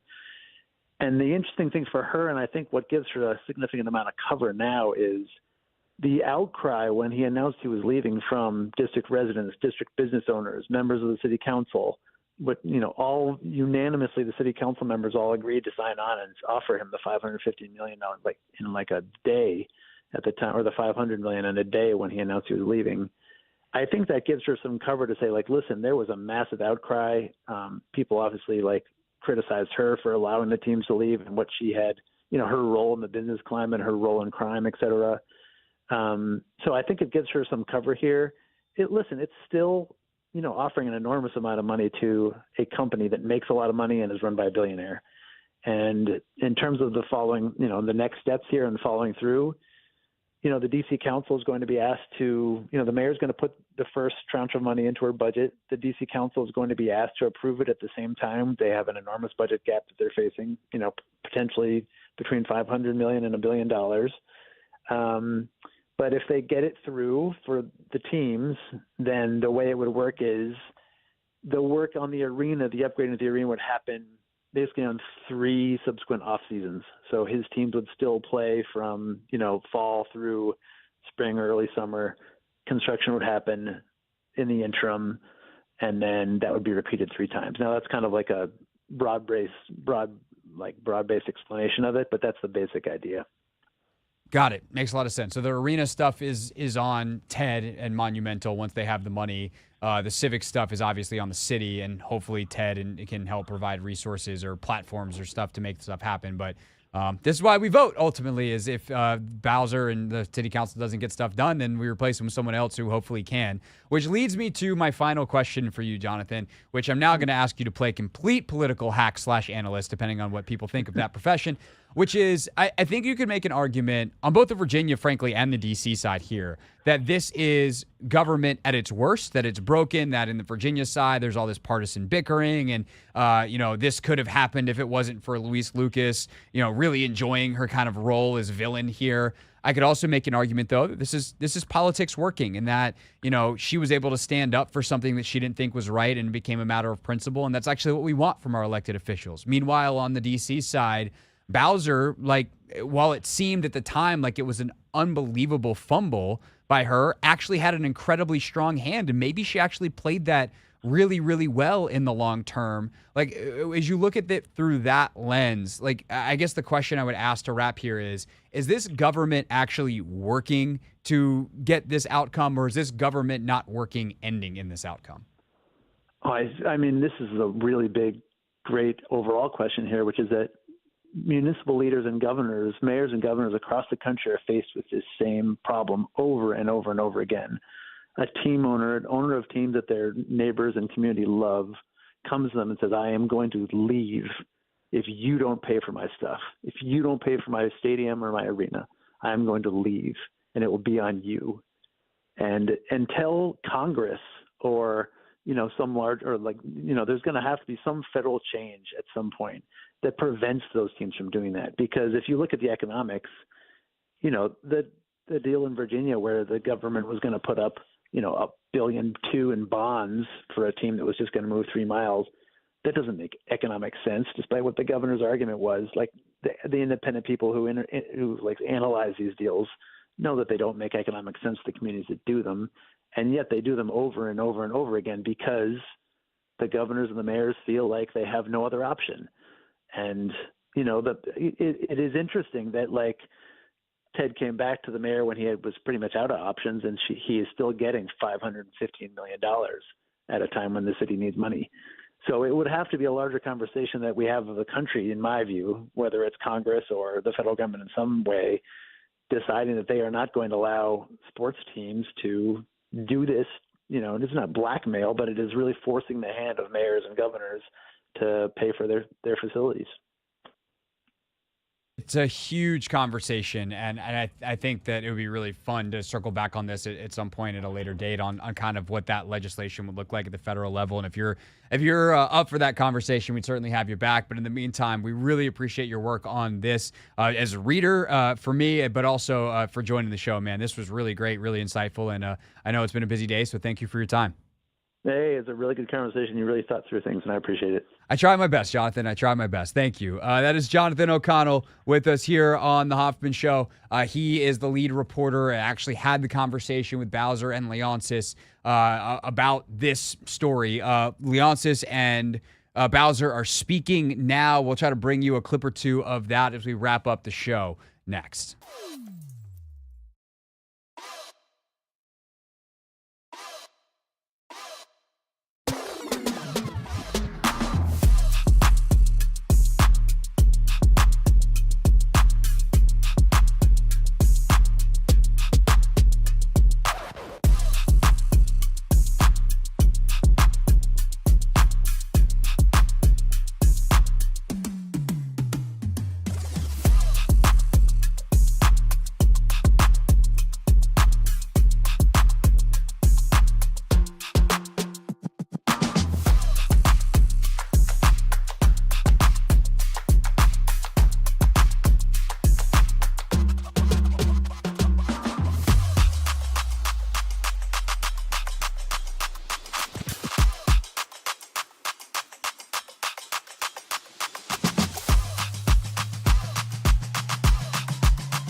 Incredible show today here on the Team 980. Not the one we thought we were going to have when we left the house. One of those days, huge news day. The Wizards, by the way, are playing a basketball game tonight at Capital One Arena. Pretty fascinating to see what that is going to be like in terms of the atmosphere. Leonsis, Mayor Bowser there.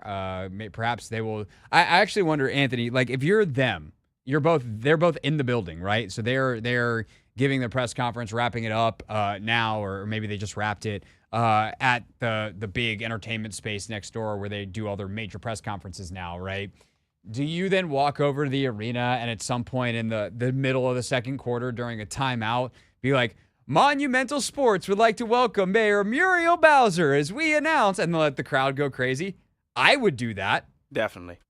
100% I would do that. So that is definitely part of what we're watching for tonight. But the basketball tonight at 6:45, the pregame with Dave Johnson, and then 7 o'clock, Dave and Glenn on the call. I don't see. Oh, there it goes. It just literally popped up in front of my face. Here was Leonsis a few moments ago. His opening statement at the press conference with Bowser, and then we can kind of wrap things up here for the day. Here's Ted. Great day, and I'm really relieved. The mayor and Phil deserve. I just got to say, I'm sure you are, Ted. I am sure you are. All the credit.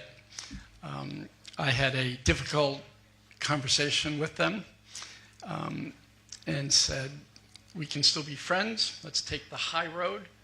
I haven't signed anything. You never know how things are going to end. And the mayor pinged me, reached out to me, texted me, and then we started having our dates. We have the worst investigative reporting infrastructure anywhere. We would go pretty much every week, every other week, to the main couch in the lobby at the Waldorf. And I would... Oh, that's I'm not going to lie, Anthony. That's dirty. That's the... By the way, have you been to the Waldorf Astoria? I haven't. Bruh. We went there for my birthday. We went to Bazaar by Jose Andres, which is also hilarious because Jose Andres has been very outspoken about this because his restaurant Jaleo is one of the first big businesses in Gallery Place, like in Chinatown, in that neighborhood. So they basically were going to Bazaar and going to the Waldorf the whole time. Get O'Connell back on the phone. Where was he on this? Scoping out. You got that is a sleuthy reporter. You just got to sit in the nice hotels apparently. Damn, Ted. Damn.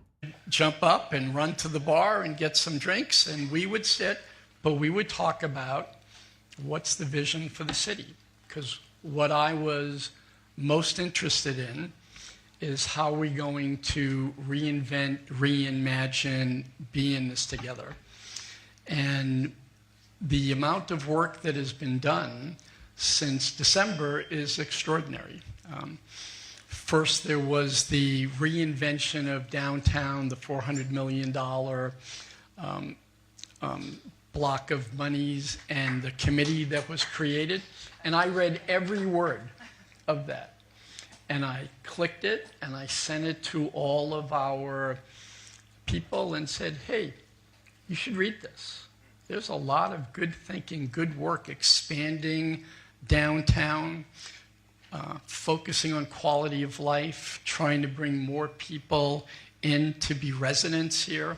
15,000 people, that's a really, really manageable kind of number. Then we had a new crime law.